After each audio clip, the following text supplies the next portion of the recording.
9. Preguntas acerca de arqueología. La arqueología bíblica es un tema fascinante.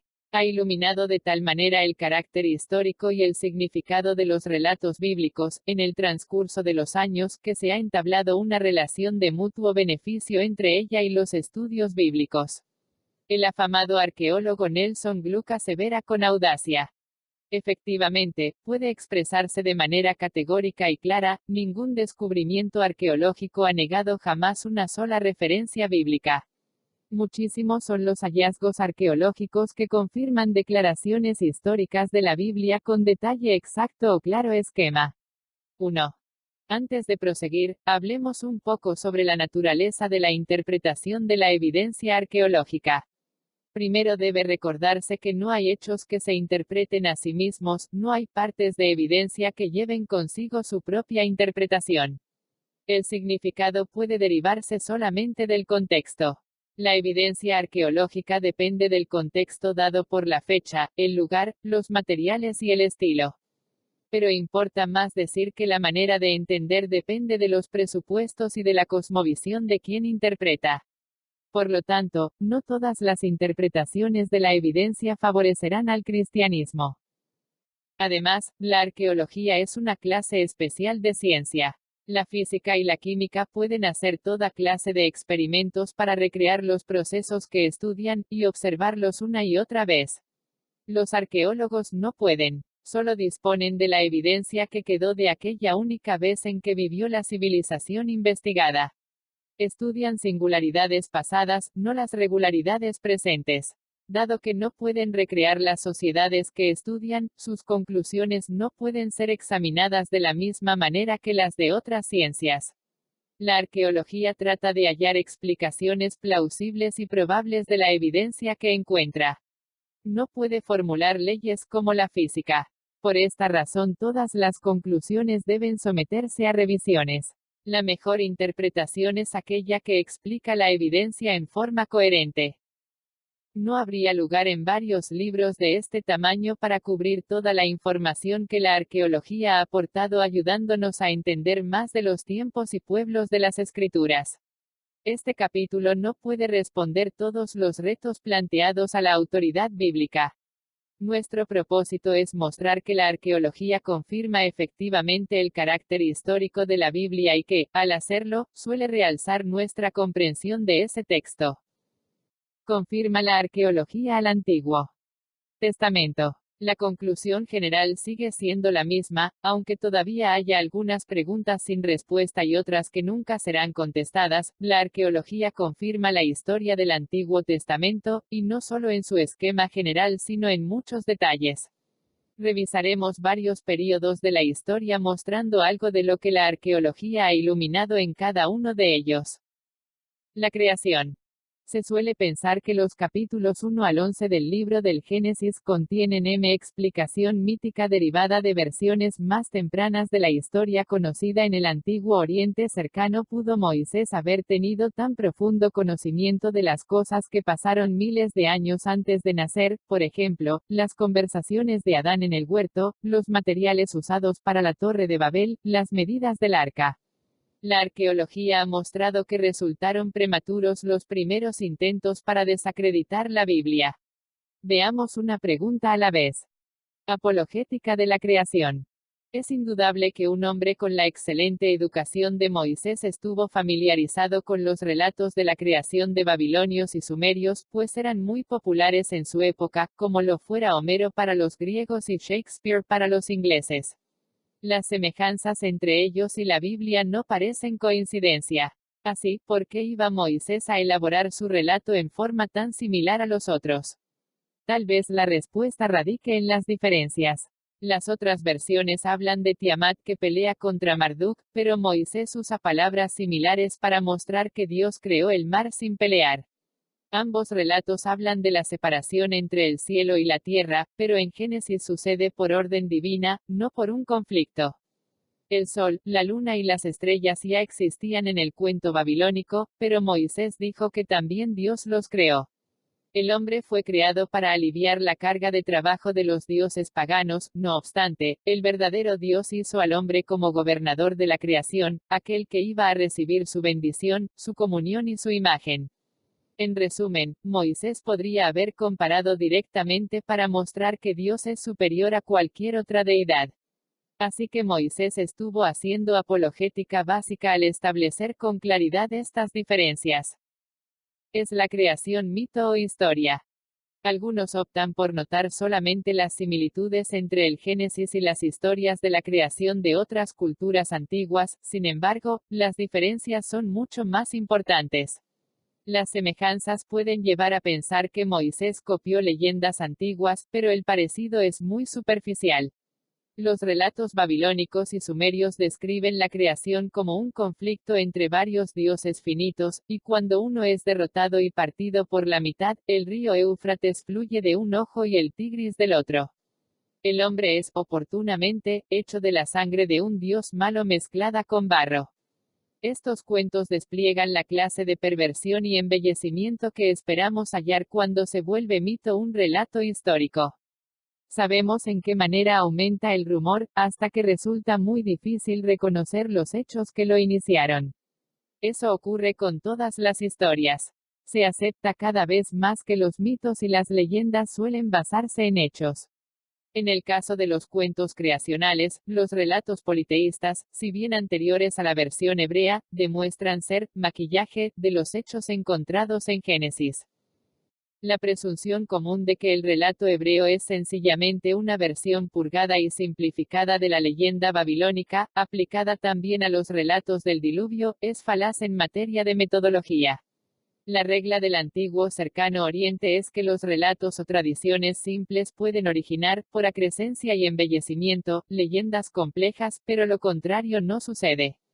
Las leyendas del Antiguo Oriente no eran simplificadas o transformadas en pseudohistorias, tal como se ha supuesto para el caso del temprano Génesis.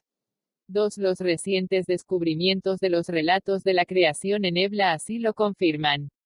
Esta biblioteca, con más de 17.000 tabletas de barro, anteceden más de 600 años al relato babilonio. La tableta de la creación es asombrosamente parecida al Génesis, pues habla de un ser que creó los cielos, la luna, las estrellas y la tierra. La gente de Ebla hasta creía en la creación ex nihilo, a partir de la nada. Esto muestra que la Biblia es la que contiene, sin ornato agregado, la versión antigua de la historia que transmite los hechos sin la corrupción de las versiones mitológicas. ¿Fue el diluvio un acontecimiento real? Puede demostrarse, como ocurre con los relatos de la creación, que la narrativa del diluvio en el Génesis es más real y menos mitológica que las otras versiones antiguas, lo cual indica su autenticidad. Las semejanzas superficiales no apuntan al plagio por parte de Moisés, sino a un núcleo histórico de eventos que dieron origen a todo. Aunque los nombres cambien, Noé es llamado Siusudra por los sumerios, Utnapishtim por los babilonios, la historia básica no se modifica. A un hombre se le dice que construya un barco de cierto tamaño porque Dios, los dioses, va a inundar el mundo. El hombre obedece, navega durante la tormenta y ofrece sacrificio al dejar la embarcación. La deidad, o deidades, responde con remordimiento por haber destruido la vida, y hace un pacto con el hombre. Esos hechos centrales apuntan a una base histórica. Se encuentran relatos similares en todo el mundo. El diluvio es contado por los griegos, los indios, los chinos, los aztecas, los algonquinos y los hawaianos. Además, una serie de reyes sumerios trata el diluvio como hecho real. Luego de nombrar a 8 reyes que vivieron por mucho tiempo, decenas de miles de años, esta frase interrumpe la lista. Entonces, el diluvio barrió la tierra, y cuando el reino fue bajado, de nuevo, desde el cielo, el reino fue primero, en Kish. 3. Pero, históricamente hablando, hay buenas razones para creer que Moisés nos dio el registro más confiable. Muchas cosas sugieren que así es. Las otras versiones contienen elaboraciones que despliegan la corrupción. Solo en Génesis se nos da el año del diluvio, como también fechas para toda la cronología relativa a la vida de Noé. Es más, ese relato de Génesis se lee casi como la bitácora de un buque. La embarcación cúbica de los babilonios no podría haber salvado a nadie del diluvio, pues las rugientes aguas la hubieran estado dando vueltas de una a otra banda en forma constante. Sin embargo, el arca bíblica es rectangular, larga, ancha y baja, de modo que navegara bien en los tormentosos mares. La lluvia duró 7 días según los relatos paganos, lo cual no es tiempo suficiente para la devastación descrita. Las aguas hubieran tenido que cubrir, al menos, la mayoría de las montañas, llegando a una altura superior a los 5.500 metros de altura, siendo más sensato suponer una lluvia más prolongada para lograrlo. La idea de que todas las aguas diluviales se secaron en un solo día también es absurda. Además, hay en el relato bíblico una nota impactante de realismo porque, leemos en la Biblia, que Noé pecó, mientras que en los otros cuentos se le otorga la inmortalidad al héroe que es así exaltado.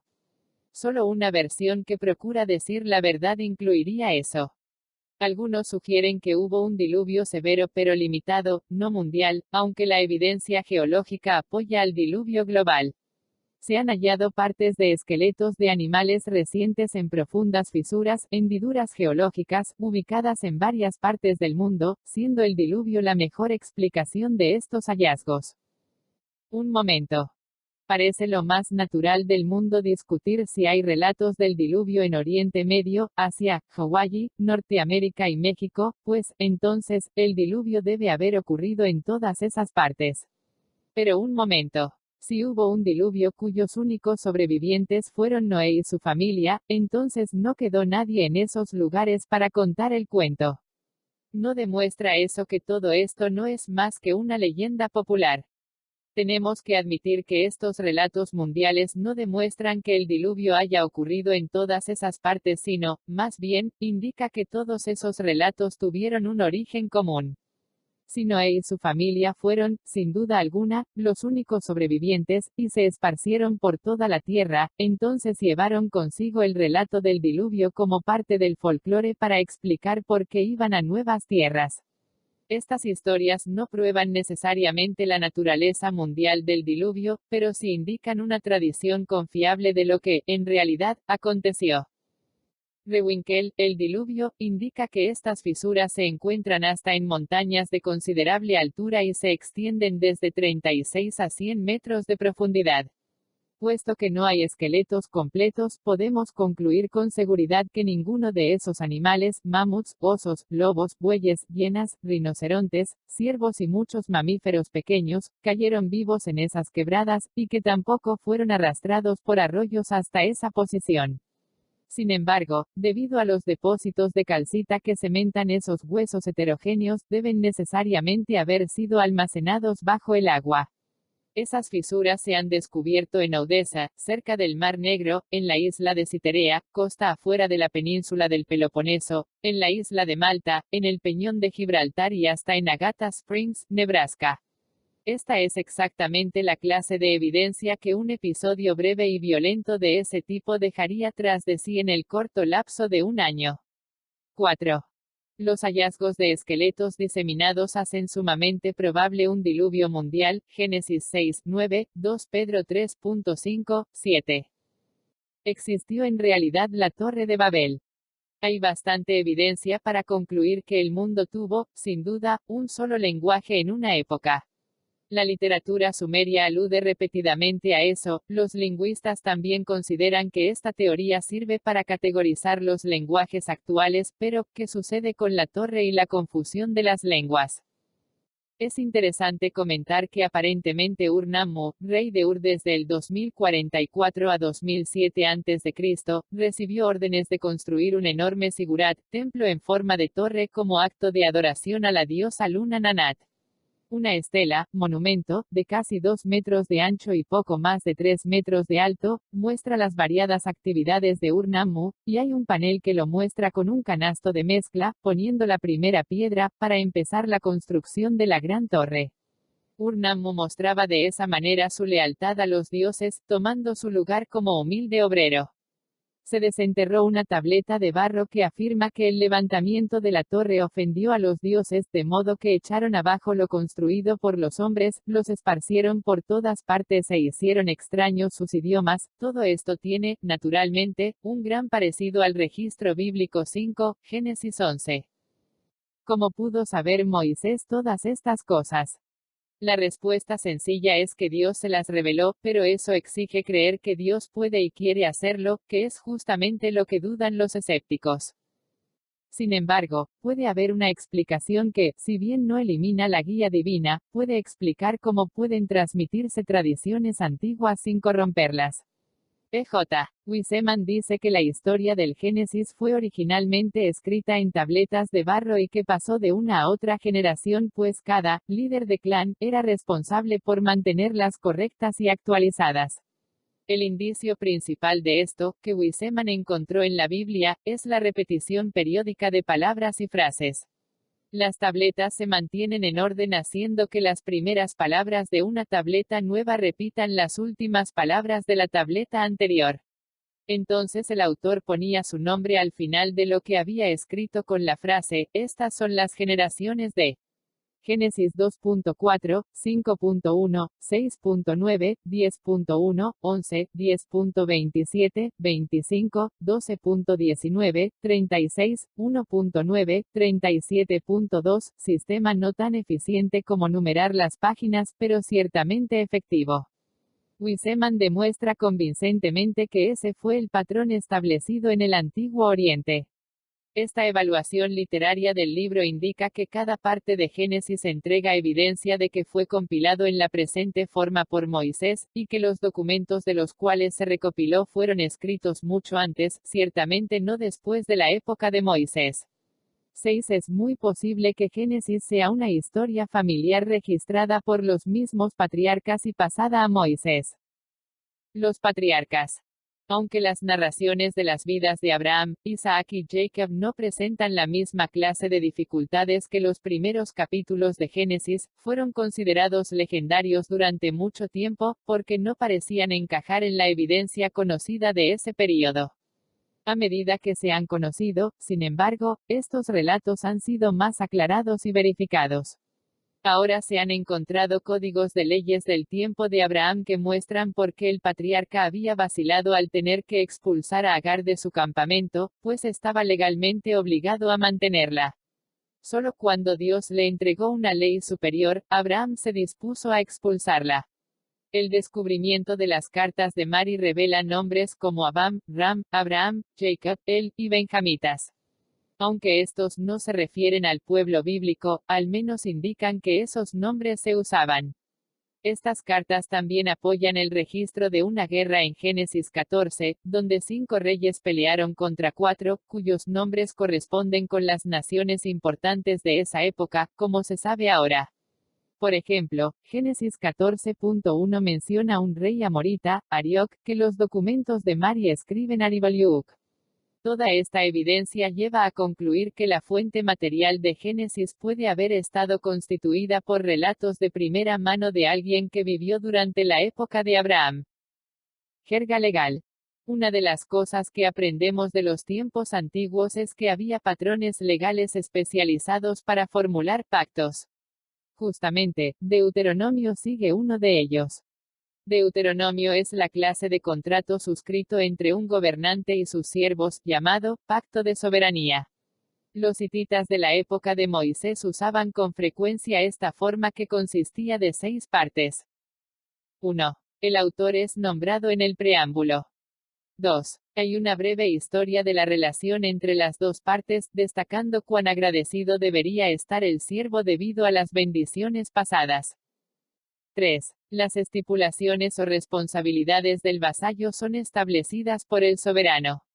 4. Una copia del pacto se deposita en el lugar donde el pueblo adora, con la finalidad que sea leída periódicamente. 5. Se citan como testigos del acuerdo a varios dioses. 6. Se estipula una serie de bendiciones y maldiciones que muestran cómo responderá el Señor si sus siervos obedecen o desobedecen su parte del pacto. El libro de Deuteronomio sigue este patrón, por lo cual es, en realidad, un documento legal, un contrato entre Dios e Israel. Se pensaba que la destrucción de Sodoma y Gomorra era espuria hasta que empezó a acumularse evidencia que demuestra que las 5 ciudades mencionadas en Génesis 14 fueron, efectivamente, centros comerciales de la zona y que tienen la ubicación geográfica que cita la Escritura. La descripción bíblica de su desaparición parece ser no menos exacta. La reconstrucción de este incidente apunta a la actividad sísmica. Hay fuerte evidencia de que las diversas capas de la Tierra fueron rotas y arrojadas al aire. Hay mucho betún allí, de modo que una buena descripción gráfica diría que el azufre, asfalto bituminoso, fue arrojado sobre esas ciudades que habían rechazado a Dios. Hay evidencia de que las capas de roca sedimentaria fueron moldeadas y fundidas por el intenso calor. La evidencia de tal quemazón se ha encontrado en la cumbre del Jebel Usdum, monte Sodoma. Esta es una prueba permanente de la gran conflagración que tuvo lugar en ese remotísimo pasado, posiblemente cuando una cuenca petrolera que había por debajo del ahora Mar Muerto se incendió y explotó. 7. Tal explicación no sustrae en absoluto la milagrosa característica del evento, según se relata en la Biblia, pues por cierto Dios también controla las causas naturales. El momento del hecho indica intervención divina, dada las advertencias y las visitas de ángeles. La fecha del Éxodo. Los eruditos no dudan que la nación de Israel salió de Egipto y entró en Palestina, pero disienten de lo que dice la Biblia en cuanto a cuándo pasó esto. La fecha que se acepta generalmente, GAD, por su sigla en inglés, Generally Accepted Date, de la entrada en Canaán, se sitúa alrededor del 1230 a 1220 a.C. Por otro lado, las escrituras enseñan en 3 partes diferentes, 1 Reyes 6.1, Jueces 11.26, y Hechos 13:19.20, que el éxodo tuvo lugar en los 1400 a.C., y que 40 años después entraron en Canaán. Hay varias maneras de tratar este problema, pues aún no hay un veredicto respecto a cuál es la mejor. Por lo menos podemos decir lo siguiente: 1. Ya no hay razón para aceptar la fecha GAD. 2. Es posible cierta solución. La GAD se basó en 3 supuestos falsos, que el Ramsés de Éxodo 1.11 era Ramsés el Grande, que no hubo proyectos de edificación en el delta del Nilo antes de los 1300 a.C., ni grandes civilizaciones en Canaán entre los siglos XIX y XIII a.C. Si todos esos supuestos fueran verdaderos, se imposibilitarían las condiciones descritas en el Éxodo antes del 1300 a.C. Sin embargo, el nombre Ramsés no es infrecuente en la historia egipcia y puede haber honrado a un noble anterior de ese nombre. Puesto que Ramsés el Grande es Ramsés II, debió haber un Ramsés I. Además, el nombre Ramsés es usado para describir el área del delta del Nilo donde se instalaron Jacob y sus hijos. Este puede ser el nombre que usó Moisés usualmente para referirse a la zona. Segundo, se han encontrado proyectos de edificación en el área que datan de los siglos XIX a XVII a.C., la época en que llegaron los israelitas a Pi-Ramsés, ambos sitios posibles para Pitón. Estos también muestran fuerte influencia palestina. Excavaciones realizadas en 1987 muestran que en los 1400 a.C. hubo construcción en Pi-Ramsés y en uno de los sitios Pitón. De modo que si Éxodo 1.11 se refiere a los proyectos de construcción que había en la época en que los israelitas fueron esclavizados, o lo que estaban trabajando en la época del Éxodo, hay evidencia que se construía en ambos tiempos. Finalmente, las exploraciones superficiales no han dado señales de civilización como la moabita y la edomita antes de que Israel entrara al territorio, pero las excavaciones profundas han hallado muchos sitios que corresponden al período. Hasta el hombre que inició la mencionada investigación cambió de posición posteriormente. Así que los 3 argumentos para fechar el Éxodo después del 1300 a.C. han resultado falsos a la luz de la investigación ulterior. Ahora bien, si estos 3 supuestos son erróneos, no hay razón para suponer una fecha tardía para el Éxodo, y podemos buscar evidencia que apoye la fecha bíblica alrededor de 1446 a.C. Hay por lo menos dos maneras para reconciliar los datos de la Biblia con los de la arqueología. Ambas coinciden en que la cronología de la historia antigua debe ser ajustada para que sus teorías funcionen. La primera ofrece una base para ajustar los períodos arqueológicos, y la segunda reinterpreta la cronología de los gobernantes egipcios. Dado que estos cambios harían estremecerse a muchas opiniones ampliamente sostenidas en lo tocante a la historia antigua, han enfrentado mucha oposición, no obstante la evidencia de ambas teorías es meritoria. Revisión Vinson, Livingston. John Vinson y David Livingstone presentaron en 1987 la primera de estas teorías, que desplaza la fecha del cambio desde la Edad de Bronce Media a la Edad de Bronce Tardía. Primero muestran que la fecha tardía que tenemos es inaceptable, pero el problema no termina aquí porque las ciudades de Canaán que fueron destruidas datan de alrededor de 1550 a.C., lo que significa siglo y medio antes, demasiado temprano. Se asigna esta fecha porque se supone que fueron destruidas cuando los egipcios sacaron a los hicsos del territorio. Estos fueron una nación hostil que dominó a Egipto durante varios siglos. Vinson sugiere que mover el final de la Edad del Bronce Media indicaría que la destrucción fue hecha por los israelitas y no por los egipcios. ¿Puede justificarse tal cambio? La Edad del Bronce Media se caracterizó por ciudades fortificadas, la tardía, en cambio, tuvo principalmente poblamientos menores y sin muros. Nuestra fecha para dividir el período está dada por lo que causó la destrucción de esas ciudades, haya sido lo que fuera. Recientemente la fecha tradicional ha estado bajo fuego, debido a que su evidencia es escasa y confusa. Además, se duda si los egipcios estuvieron en posición de realizar largos sitios en todo Canaán, pues justamente en esa época se estaba estableciendo un nuevo gobierno y nuevos ejércitos.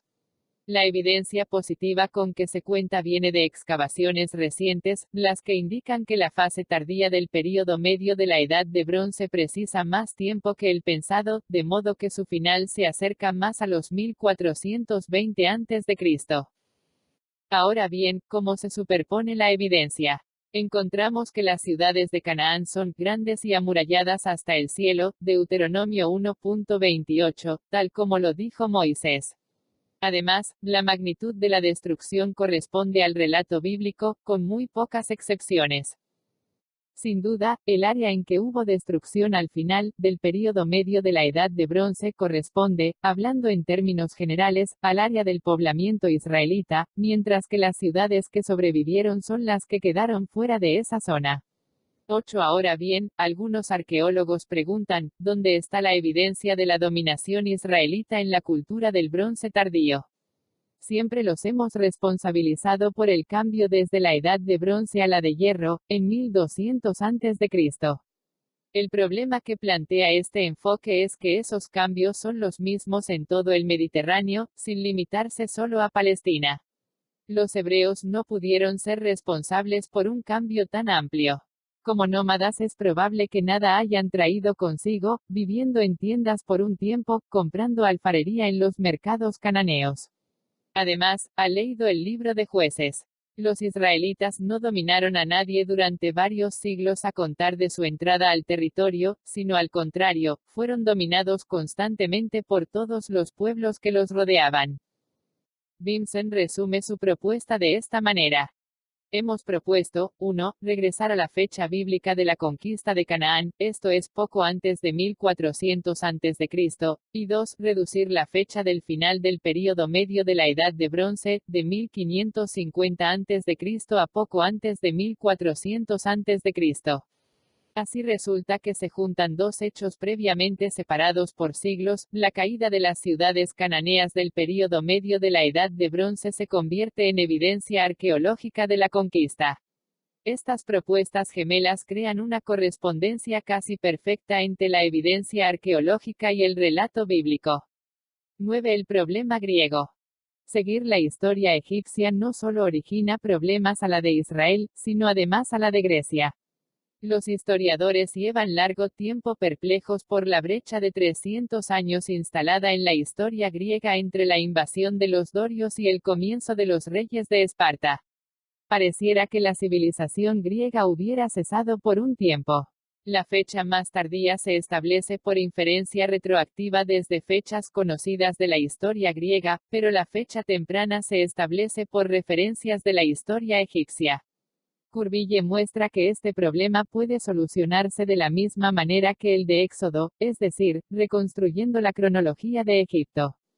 Ese mismo período de 300 años puede eliminarse viendo que hay una dinastía de reyes menores insertada en la cronología tradicional.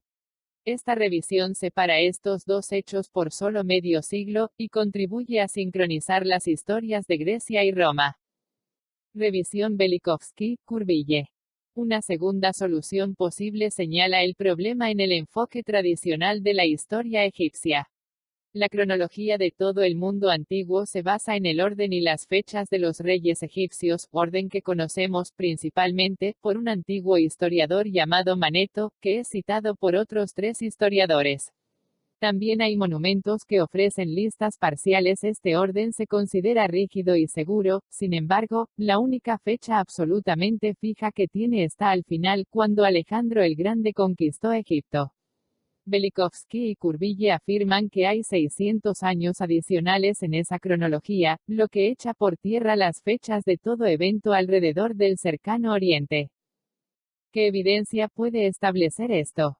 Si hacemos a un lado la idea de la historia egipcia fija, encontramos 3 evidencias parciales donde la historia de Israel se pone a la par de la historia egipcia. Cuando encontramos esta clase de apareamiento, en que el mismo suceso se registra en ambos países, lo llamamos sincronía. Las 3 partes donde encontramos sincronía son, las plagas de Moisés, la derrota de los amalecitas y el reinado de Acab. Un papiro viejísimo escrito por un sacerdote egipcio llamado Ipuwer, narra 2 sucesos singulares, aunque se le han dado variadas interpretaciones, una serie de plagas y la invasión de una potencia extranjera. Las plagas coinciden muy bien con el registro de las plagas de Moisés en Éxodo 7:12. Habla del río que se vuelve sangre, 7.20, las cosechas agotadas, 9.25, el fuego, VV, 23.24, y las tinieblas, 10.22. La plaga final, que mató al hijo del faraón, también se narra, sin duda, los niños de los príncipes son estrellados contra las paredes. La prisión está arruinada. Aquel que pone a su hermano en el suelo está por todas partes. Lamento por toda la tierra, mezclado con lamentos papiro 4.3, 6.13, 2.13, 3.14. Esto es similar al relato bíblico que dice, y aconteció que a la medianoche Jehová hirió a todo primogénito en la tierra de Egipto, desde el primogénito de Faraón que se sentaba sobre su trono hasta el primogénito del cautivo que estaba en la cárcel, y todo primogénito de los animales. Y se levantó aquella noche Faraón, él y todos sus siervos, y todos los egipcios, y hubo un gran clamor en Egipto, porque no había casa donde no hubiese un muerto. Éxodo 12, 29.30. Luego de esos desastres hubo una invasión de una tribu extranjera, procedente del desierto, papiro 3.1. Esta invasión debe haber sido la de los Hicsos, que dominaron a Egipto desde el Reino del Medio hasta el Nuevo Reino. El monolito de El Arish cuenta una historia semejante de tinieblas y sufrimiento en la tierra durante la época del Roi Tom. También relata cómo Faraón salió a pelear contra los amigos de Apopi, el dios de la tiniebla, aunque el ejército nunca regresó, su majestad saltó en el así llamado lugar del remolino. El lugar del incidente es Picaroti, que puede equivaler a Pic-Hires, a orillas del mar donde los israelitas acamparon, Éxodo 14.9. Esto es muy interesante para nosotros porque el nombre de la ciudad construida por los israelitas es Pitom, la morada de Tom. El rey que gobernó justo antes de la invasión de los Hicsos fue, en griego, Timayos, pero la fecha egipcia para el rey Tom es unos 6 siglos antes, demasiado antes, alrededor del 2000 a.C. Se trata entonces de que la cronología egipcia es incorrecta o la historia se repite en formas insólitas. De acuerdo con Velikovsky, los Hicsos son los amalecitas que los israelitas encuentran antes de siquiera alcanzar el Sinaí, 17.8, 16. Puede que hayan llegado a Egipto pocos días después que se fueran los israelitas. Los egipcios se refieren a ellos con el nombre de Amu y los historiadores árabes mencionan algunos faraones amalecitas, pero los paralelos con las escrituras son sumamente interesantes. Cuando el falso profeta Balaam miró a Israel, los bendijo a pesar de las instrucciones recibidas, pero cuando se dio vuelta para mirar a Egipto, miró a Amalek. Y dijo, Amalek fue la primera de las naciones, Números 24.20. Porque maldijo a Amalek en vez de maldecir a Egipto, a menos que Egipto estuviera bajo dominación de Amalek. Además, los nombres del primero y del último de los reyes de Amalek que figuran en la Biblia, Agag y 2, BCV, 7 y 1 Samuel 15.8, corresponden al primero y al último de los reyes Ixos, lo que indicaría que estos entraron a Egipto justo después del Éxodo y permanecieron en el poder allí hasta que Saúl los derrotó, liberando de esa esclavitud a los egipcios. Esto explicaría las buenas relaciones que Israel tuvo con Egipto en la época de David y la de Salomón. Es más, Velikovsky muestra semejanzas asombrosas entre la reina de Saba y la reina egipcia Hatshepsut, de quien se dice que viajó a la tierra divina, y los regalos que allí recibió son muy parecidos a los que Salomón le diera a su visitante, 1 Reyes 10.10-22. Ella también construyó un templo en Egipto parecido al de Salomón, pero según la cronología egipcia, ella vivió antes del Éxodo. Únicamente si se revisa esta cronología, puede explicarse este paralelismo. La invasión de Palestina hecha por Tutmosis III puede también igualarse con el ataque de Sisac, 2 Crónicas 12.29. La tercera sincronía es una serie de cartas, en tabletas de barro, llamadas, las cartas de el-Amarna. Se trata de correspondencia cursada entre los gobernantes de Palestina, Jerusalén, Siria y Sumur, y los faraones Amenhotep III y su hijo Akenatón. Los palestinos se preocupaban por un ejército que se acercaba desde el sur, llamado, los Abiru, que estaba destruyendo mucho a su paso. Basados en esa descripción, se ha sostenido tradicionalmente que estas cartas hablan de los israelitas que entraban a Canaán. Velikovsky muestra que un análisis más detallado de esas tabletas revela otro cuadro, diferente por completo. Primero, Sumur puede ser identificado como la ciudad de Samaria, que no se construyó sino hasta después de Salomón, 1 Reyes 16.24. Segundo, el rey de Hatti amenazó invadir desde el norte, lo que parece haber sido una invasión hitita. Tercero, ninguno de los nombres de las cartas se compara con los nombres de los gobernantes que aparecen en el libro de Josué. En otras palabras, la situación política es totalmente inadecuada para que estas cartas provengan del tiempo del Éxodo. Si desplazamos sus fechas al tiempo en que reinaba Acab en Samaria y estaba amenazando tanto por los moabitas como por los hititas, entonces todos los nombres, lugares y sucesos pueden ubicarse en los libros de Reyes y Crónicas, hasta los nombres de los generales de los ejércitos. Pero esto fecha a Amenhotep III 5 siglos después que la cronología normal. Entonces, o la cronología es incorrecta o uno tiene que sostener que la historia se repite exactamente 5 siglos después. El cuadro que emerge es coherente solo si se usa la historia israelita para fechar los sucesos egipcios. Tal interpretación requiere también de una nueva cronología para la historia egipcia. El trato que hace Velikovsky de esta cronología ha sido objeto de críticas, pero Kurbille ha demostrado que las listas de los reyes egipcios no debieran entenderse como completamente consecutivas. Él demuestra que algunos de los reyes de la lista no fueron faraones sino gobernantes locales u oficiales de alto rango. Entre ellos, José Yufni, y Snefru, padre adoptivo de Moisés, que fue príncipe solamente por matrimonio. El reconocimiento como príncipes a los gobernantes de la dinastía 13 por encima de los nombres locales o, al menos, como oficiales de alto rango o subgobernadores dignos de ser calificados como reyes, nos ofrece un mejor entendimiento de cómo Manetho concebía el desarrollo de las dinastías. Evidentemente no escapó a su pensar el dar los nombres de la principal línea de reyes como componentes de una dinastía, para luego regresar a la escala temporal y retomar, esta vez, una línea de gobernantes secundarios que clasifica como otra dinastía, distinta a la principal. Él no solo lo hizo así, sino que no vaciló en catalogar de reyes a estos gobernantes secundarios. Pareciera, pues, que aquí radica un factor importante para aceptar una cronología egipcia errónea y groseramente ampliada. 10. Los historiadores creen que cada dinastía sigue a la anterior, cuando lo que pasó fue que hubo muchas dinastías que enumeran subgobernantes que vivieron en la misma época de la dinastía anterior. Elaborar con esta nueva cronología nos permite ubicar el éxodo alrededor de 1440 a.C., haciendo que otros períodos de la historia israelita coincidan con los reyes egipcios mencionados. No estamos seguros de cuál sea la mejor solución de este problema, pues tampoco existe consenso al respecto. Lo importante es que ya no hay razón para aceptar la fecha tardía del Éxodo, y que bien se puede contar con una solución para explicar la fecha bíblica ubicada en los 1400 a.C. Ramificaciones de la posición de Velikovsky. 1. El fin de la dinastía 12 explica que nadie siguiera buscando la vida de Moisés, Éxodo 4.19.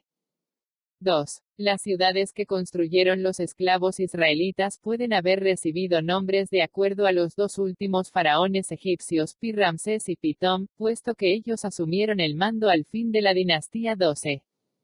3. El nuevo reino fue exactamente eso, una reconstrucción de la cultura egipcia después de 400 años de dominación.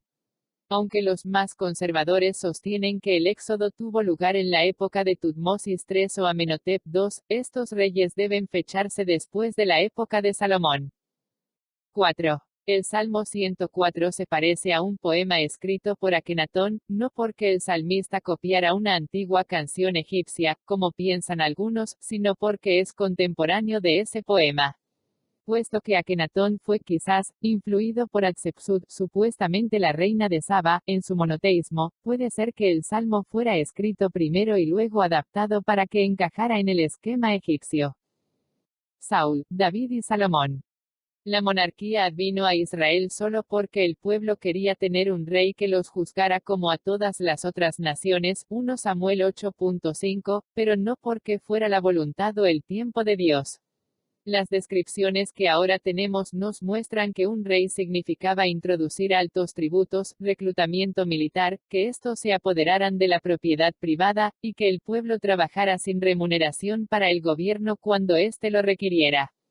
Saúl fue el primer rey de Israel, habiéndose excavado ya su fortaleza de Gabaa, donde uno de los más impactantes hallazgos fueron las ondas, que constituían las armas más importantes del momento. Ellos se relacionan no solo con la victoria de David sobre Goliat, sino también al pasaje de Jueces 20.16, donde se menciona que había 700 honderos expertos en Israel que podían tirar una piedra a un cabello sin errar.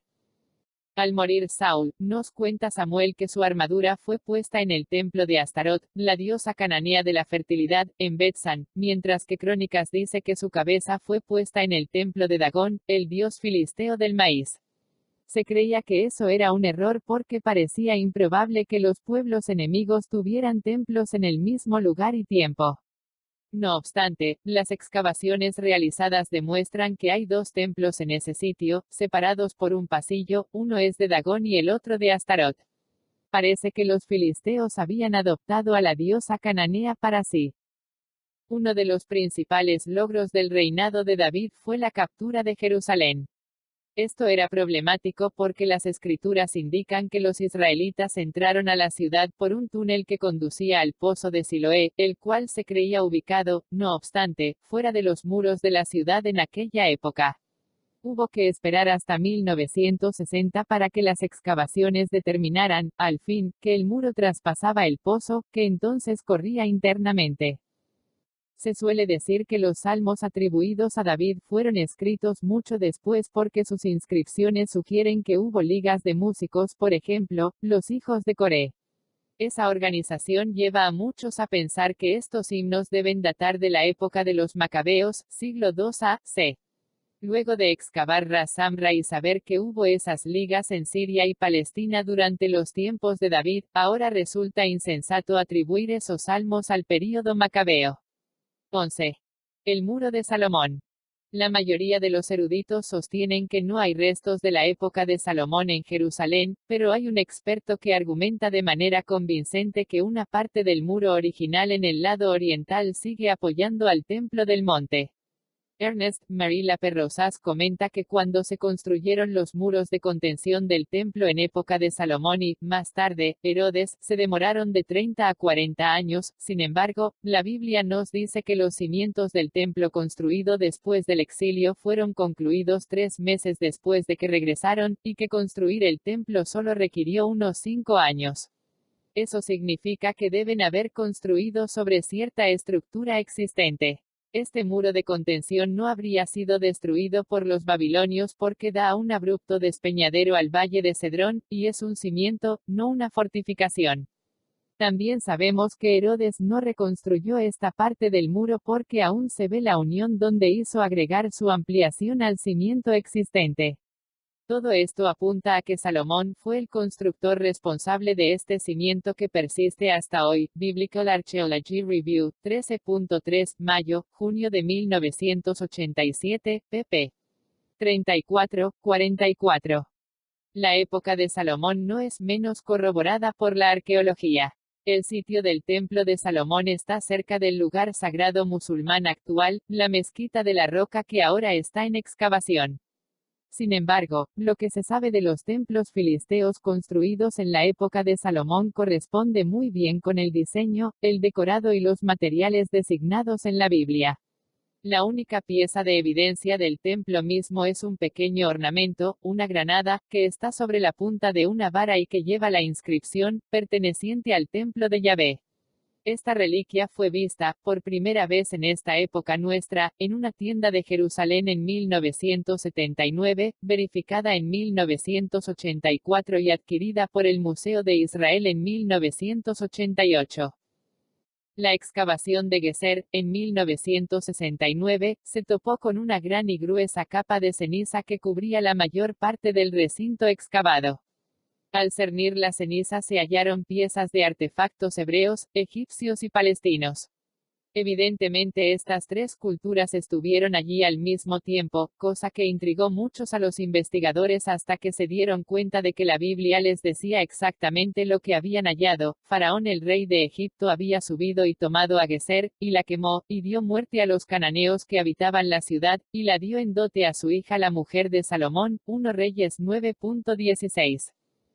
La invasión asiria. Sabemos mucho de los asirios, sobre todo debido a las 26.000 tabletas encontradas en el palacio de Asurbanipal, el hijo de Esarhaddon, que capturó al reino del norte en el 722 a.C. Estas tabletas narran las muchas conquistas del imperio asirio y registran, con honor, los crueles y violentos castigos que sobrevinieron a quienes se les opusieron. Varios de estos registros confirman la exactitud de la Biblia.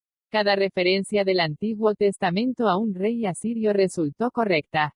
Aunque Sargón fue desconocido un tiempo, cuando se encontró su palacio y se excavó se halló un mural de la batalla mencionada en Isaías 20.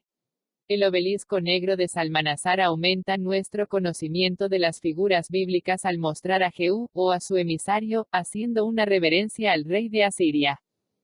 La destrucción de Tiro. No suele asombrarnos saber que las profecías se cumplen. Sin embargo, hay veces que resulta increíble la manera en que lo hacen. Por ejemplo, Ezequiel había dicho que Tiro iba a ser destruida y que sus ruinas serían arrojadas al mar, 26.12. Eso provocó risas y burlas, porque cuando Nabucodonosor destruyó Tiro dejó las ruinas justo donde cayeron, en la tierra. Pero 200 años más tarde, Alejandro el Grande atacó Tiro y los habitantes se retiraron a una isla costa afuera, en aras de su seguridad. Para alcanzarlos, Alejandro ordenó arrojar al mar todos los despojos, piedras, maderos, polvo y demás restos, para edificar un camino sobre el agua, que les permitiera llegar a la isla, tal como Ezequiel dijo, tendedero de redes serás, 26.14. Entre los datos más interesantes se encuentra el registro del sitio de Israel que hizo Sennacherib. Miles de sus hombres murieron y el resto se fugó cuando intentó tomar la ciudad. Y tal como lo profetizó Isaías, fue incapaz de conquistarla. Puesto que no pudo jactarse de su gran victoria, Sennacherib encontró una manera de quedar bien sin reconocer la derrota.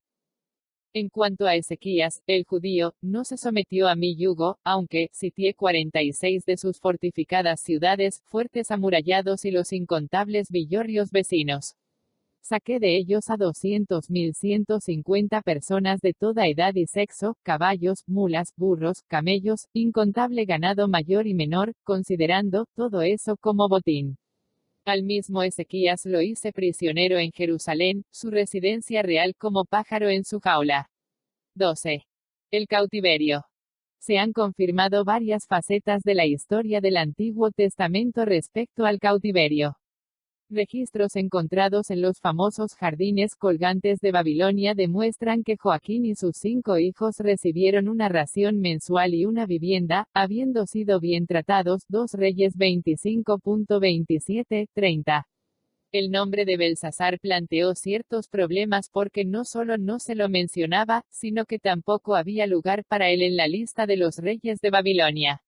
Nabonido, sin embargo, dejó un registro en que nombraba a su hijo Belsasar para que reinara en su ausencia pocos años después.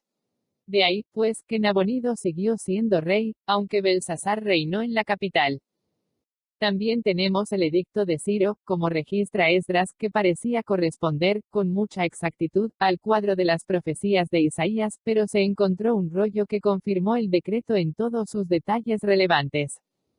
Encontramos que hay buena evidencia arqueológica en cada período de la historia veterotestamentaria indicando que las escrituras son exactas. En muchos casos, las escrituras hasta reflejan, de primera mano, conocimiento de los tiempos y costumbres que describen.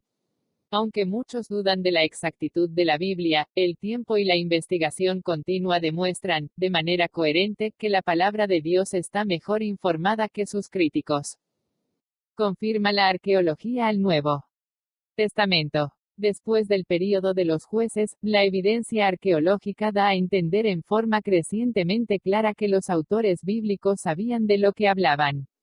Cuando llegamos al período del Nuevo Testamento, la evidencia de la confiabilidad histórica de la Biblia se hace abrumadora.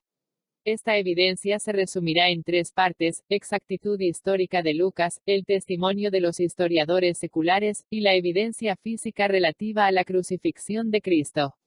La evidencia de la resurrección fue dada en el capítulo 6. Exactitud histórica de Lucas. Se llegó a creer que Lucas tramó su relato a partir de las implicaciones de su imaginación, debido a que atribuyó títulos peculiares a ciertas autoridades y mencionó gobernantes que nadie conocía. La evidencia ahora apunta exactamente en dirección contraria. El censo de Lucas 2.1-5. Son varios los problemas implicados al decir que Augusto ordenó un censo del imperio durante los reinados de Quirinio y Herodes. No hay registro de tal censo, pero ahora sabemos que se acostumbraban con cierta regularidad en Egipto, Galia y Cirene. Es muy probable que Lucas quisiera decir que se hacían en todo el imperio, en diferentes momentos, y que Augusto fue quien los inició. El tiempo presente que emplea Lucas apunta fuertemente a entender esto como un hecho repetido. Ahora bien, Quirinio realizó un censo pero en el año 6 después de Cristo, demasiado tarde para ubicar el nacimiento de Jesús, y Herodes murió antes que Quirinio llegara a ser gobernador. Se confundió Lucas. No, es más, menciona el censo más tardío de Quirinio en Hechos 5.37. Es muy probable que Lucas diferencie este censo de la época de Herodes del que se conoce más, el de Quirinio. Hay varios paralelos en el Nuevo Testamento para esta traducción. 13. Galión, procónsul de Acaya. Se creyó que esta designación, en Hechos 18.12-17, era imposible, pero una inscripción en Delfos señala el título exacto de este hombre, y lo fecha en la época en que Pablo estaba en Corinto, 51 después de Cristo. 14. Lisanias, tetrarca de Abilinia.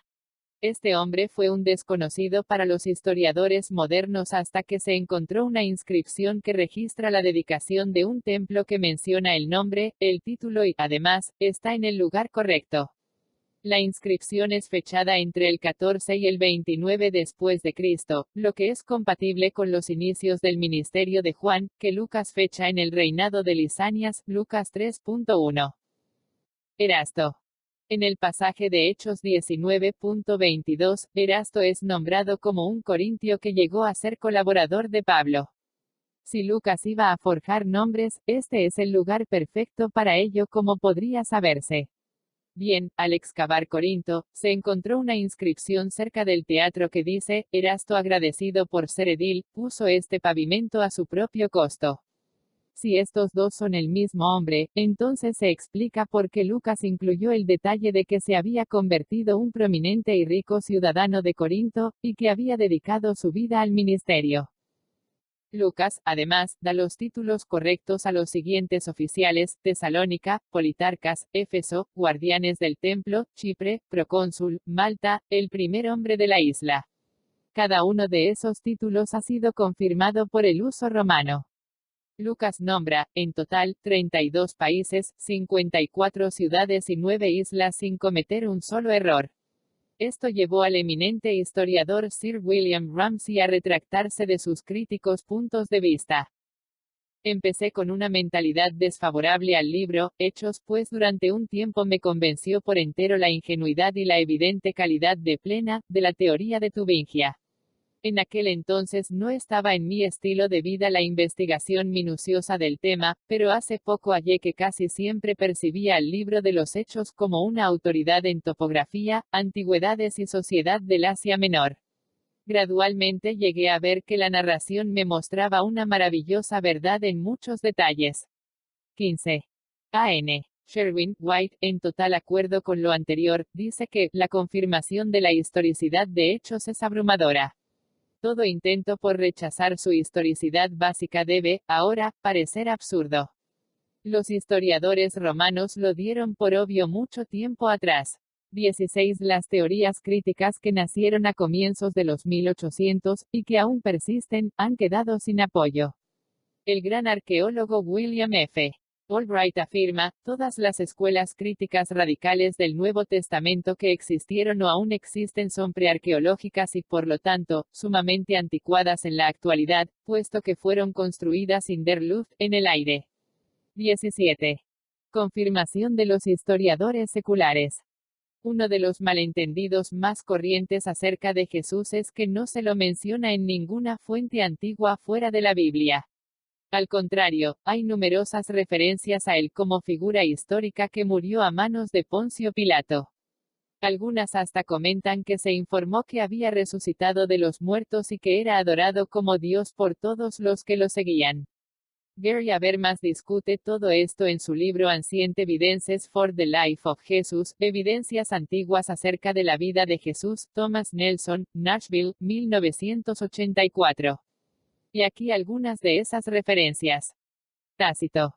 Historiador romano que vivió después de Cristo, del 55 al 120.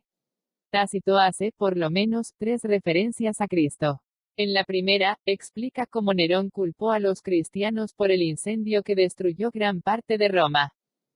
Por consecuencia, para liberarse del informe, Nerón le endilgó la culpa a una clase odiada por sus abominaciones, que el populacho llamaba cristianos, infligiéndoles las torturas más crueles. Cristo, de donde venía el nombre, sufrió la pena extrema durante el reino de Tiberio a manos de uno de nuestros procuradores, Poncio Pilato. Y una muy maligna superstición, controlada por el momento, volvió a surgir no solo en Judea, la primera fuente del mal, sino hasta en Roma, donde encuentran su centro y popularidad todas las cosas aborrecibles y vergonzosas de todas partes del mundo. Concordando con eso, se arrestó primero a todos los que se declararon culpables, luego, basados en lo que informaron, se condenó a una inmensa multitud, no tanto por el crimen de incendiar la ciudad como por el odio contra la humanidad. A sus muertes se les añadió escarnio de todo tipo. Cubiertos con pieles de bestias, fueron condenados a las llamas para que ardieran, a fin de servir como iluminación nocturna, cuando aún expiraba la luz del día. 18. Una mención satírica. Una interesante mención histórica de Cristo proviene de un escritor satírico de Roma llamado Luciano, cuyas palabras resuenan con el sarcasmo de nuestros populares animadores de programas televisivos. Los cristianos, sabes, adoran hasta ahora a un hombre, el distinguido personaje que introdujo sus novedosos ritos, y que fue crucificado por eso. ¿Ves? Estas desorientadas criaturas empiezan por el convencimiento general de que son inmortales, lo que explica su desprecio por la muerte y su voluntaria consagración, tan comunes entre ellos. Además, su legislador original les imprimió la noción de que todos son hermanos desde el momento en que se convierten, y niegan a los dioses de Grecia, y adoran al sabio crucificado, viviendo según las leyes de éste. Todo eso lo toman con mucha fe, resultando de ello que desdeñan todos los bienes del mundo por igual, considerándolos como propiedad común. The Death of Peregrine, La muerte del peregrino, en The Works of Lucian of Samosata, obras de Luciano de Samosata, traducidas al inglés por H.W. Fowler y F.G. Fowler, 4 tomos, Clarendon Press, Oxford, 1949. Observe que se mencionan los detalles básicos de la muerte de Cristo. La maligna superstición a que se refiere fue probablemente que Jesús iba a ser levantado de los muertos. Suetonio. El secretario jefe del emperador Adriano, 117-138 después de Cristo, afirmó de igual manera, después del gran incendio de Roma. Se infligieron menos castigos a los cristianos, secta que profesa una nueva y malvada creencia religiosa. 19 También acota que Claudio expulsó a los judíos de Roma en el 49 después de Cristo debido a que se sublevaron, instigados por Cresto. 20. Esto explica por qué Aquila y Priscila, a quienes conoció Pablo en Corinto, Hechos 18.2, tuvieron que abandonar su hogar en Italia. Josefo. Este fue un historiador judío del primer siglo de la era cristiana que trabajó para los romanos. En un pasaje controversial, Josefo describe a Jesús. En ese tiempo hubo un hombre sabio llamado Jesús. Su conducta era buena y fue conocido por ser virtuoso. Mucha gente de los mismos judíos y otras naciones se hicieron discípulos suyos. Pilato lo condenó a ser crucificado y a morir. Los que llegaron a ser discípulos suyos no abandonaron su discipulado. Informaron que él se les apareció 3 días después de la crucifixión y que estaba vivo. Según eso, quizás, fuera él el Mesías del que los profetas han contado maravillas. 21 Esto no indica que Josefo lo creyera, al contrario señala lo significativo del hecho de que ni él ni ningún otro contemporáneo de los apóstoles ha intentado refutar la resurrección. Si la tumba hubiera estado aún sellada o hubiesen hallado el cadáver, lo habrían mencionado sin presentarlo como una creencia de los cristianos, sin mayores comentarios. El Talmud. El comentario rabínico de la Torá tiene una interesante nota sobre Jesús. En la víspera de la Pascua fue colgado Yeshua. Durante 40 días antes de la ejecución hubo un heraldo que recorría gritando, él va a ser lapidado porque ha practicado brujería e incitado a Israel a la apostasía. Todo aquel que tenga algo que decir a su favor, que salga adelante y hable. Pero como nada fue puesto a su favor, fue colgado en la víspera de la Pascua. 22. Puede que nos asombre algo de esta información. El Nuevo Testamento no menciona que se haya enviado un heraldo, cosa que no debe sorprender a la luz de las amenazas formuladas contra la vida de Jesús. Además, puede haber una referencia indirecta a ello en Juan 11.8 y 16, como explicación del por qué Tomás estaba tan seguro que ir a Betania, en las afueras de Jerusalén, significaba una muerte cierta. Observe que el pasaje dice que él iba a ser lapidado, pues ese era el castigo prescrito para los hechiceros y los falsos profetas, aunque reconoce que fue crucificado, colgado, es sinónimo de crucifixión en Lucas 23.39 y Gálatas 3.13. Puesto que los judíos tenían prohibido recurrir a la pena capital, su muerte tenía que quedar en manos de los romanos que usaban la cruz como modalidad penal. Pero ¿por qué le dieron libertad a Jesús en Jerusalén una semana antes de que lo arrestaran?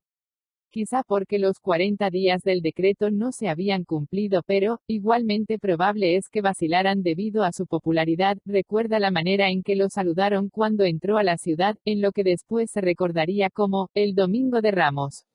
Estas diferencias solo sirven para iluminar la verdad de los relatos del Evangelio. Argumento de los herejes. Los evangelios gnósticos pueden no ser la mejor fuente de información en cuanto a la vida o teología de Jesús, pero aportan algo a nuestra comprensión de la historia. Muestran que hubo un cierto núcleo de información sobre la vida y muerte de Jesús que fue tan ampliamente aceptado que no pudieron alterarlo, tuvieron que edificar sobre eso. Esos libros, escritos principalmente por hombres que pretendían ser apóstoles bíblicos, consisten en leyendas y mitos que surgieron de los hechos históricos del origen del cristianismo. Su acuerdo en lo esencial, a saber que 1. Jesús era Dios en forma humana, 2. Fue perseguido y crucificado, 3. Se creyó que fue levantado de los muertos, y 4. Esto fue significativo para sus seguidores, confirma que estos hechos fueron bien conocidos y resultaron inalterables a la altura del segundo siglo de nuestra era. Este análisis de las fuentes históricas señala un acuerdo amplio en cuanto a los detalles básicos de la vida de Jesús, especialmente los de su muerte y sus causas, con cierta consideración dada por la creencia de que se levantó de los muertos. Evidencia relativa a la muerte de Jesús.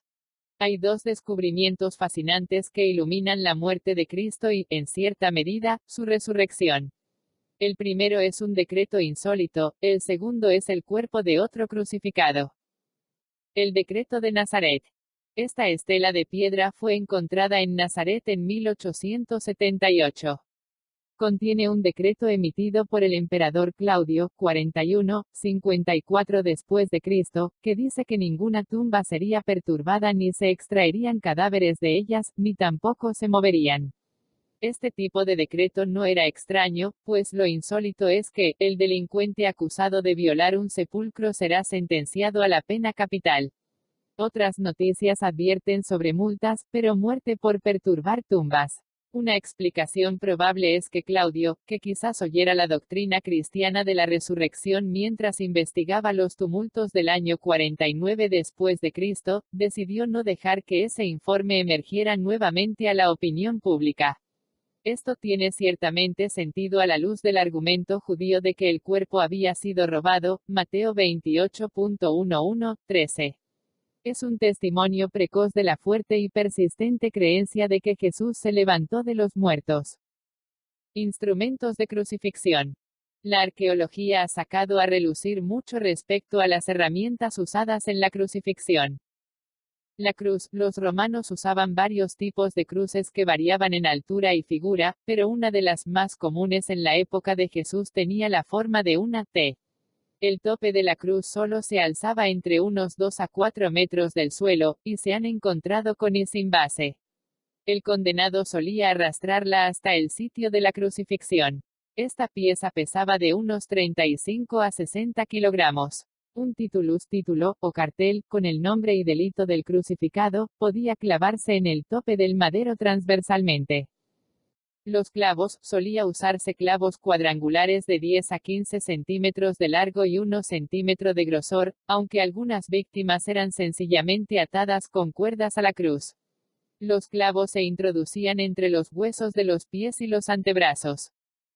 El crucifragium, parecido a un martillo moderno, de esos que se usan para ablandar carne, aunque más grande y pesado, era especialmente diseñado para quebrar las piernas del crucificado con un solo golpe. Hacer eso evitaba que usara sus piernas para alzarse, y así se apresuraba la muerte, pues se contraía la cavidad torácica. Los azotes. Los historiadores romanos y la arqueología han revelado mucho en cuanto a la costumbre de azotar. El instrumento que se usaba era un flagrum romano que consistía en un látigo de 3 cuerdas, con pedazos de hueso o plomo en las puntas.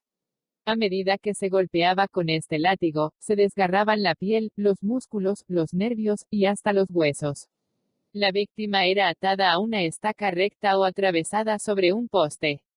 A veces los azotadores eran 2, uno a cada lado para alternar los golpes, no solo en la espalda sino en el pecho y alrededor de las piernas en ambas direcciones. No se sabe si los romanos adoptaron el límite judío de 39 latigazos. Los soldados romanos solían golpear a sus crucificados después de azotarlos, de modo que se esperaba que la víctima tuviera magulladuras faciales, hinchazón, nariz quebrada y porciones de la barbilla rotas. Johanan, una víctima crucificada. En 1968, se descubrió en Jerusalén un antiguo camposanto que contenía unos 35 cadáveres.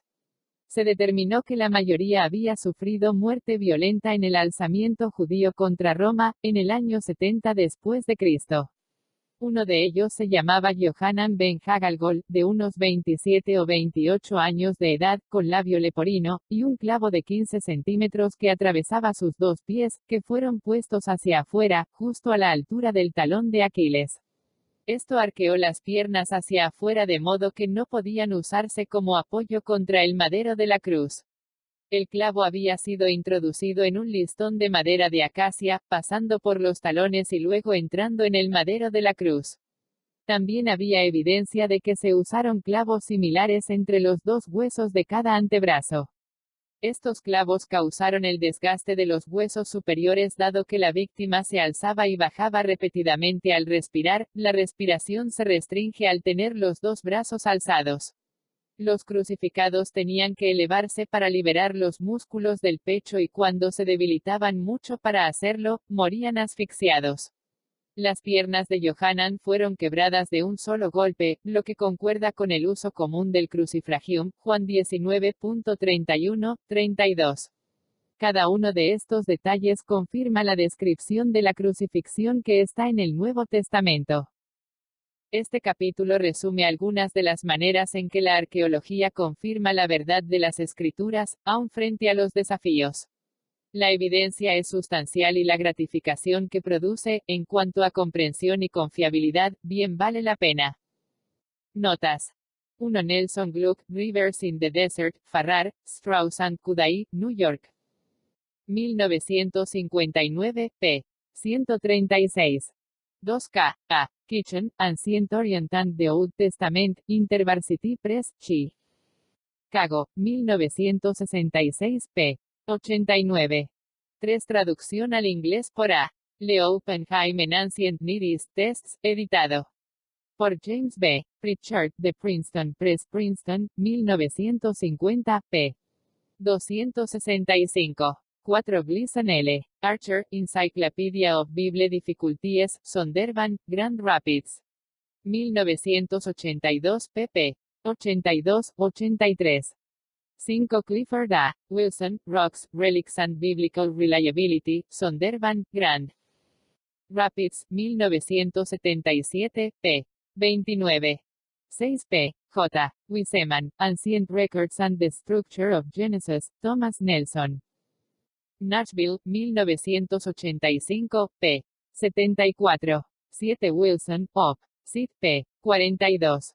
8. John J. Vinson y David Livingston, Redacting the Exodus, en Biblical Arche. Ology Review, 8.5, septiembre, octubre de 1987, p. 46. 9. Ibid, p. 51. 10. Donovan A. Curbille, The Exodus Problem and Its Ramifications, Challenge. Books, Loma Linda, C.A., 1971, pp. 158.159. 11. W.F. Albright, History, Archaeology, and Christian Humanism, McGraw-Hill. Ni, 1964, pp. 34-35. 12. Pritchard, Op. Cit. p. 288. 13. Véase Harold W. Inner Chronological Aspects of the Life of Christ, Zondervan. Grand Rapids, 1977, pp. 13-23, para un argumento completo. 14. FF. Bruce, New Testament History, Doubleday, Garden City, New York, 1980, pp. 298-316. 15. William M. Ramsey, Street, Paul the Traveler and the Roman Citizen, Baker, Grand Rapids, 1982, p. 8. 16. A.N. Sherwin, White, Roman Society and Roman Law in the New Testament. Clarendon Press, Oxford, 1963, p. 89. 17. William F. Albright, Retrospect and Prospect in New Testament Archaeology, and the Teacher's Log, editado por E. Jerry Bardaman, Baylor University, Waco, Texas, 1964, p. 288 ss.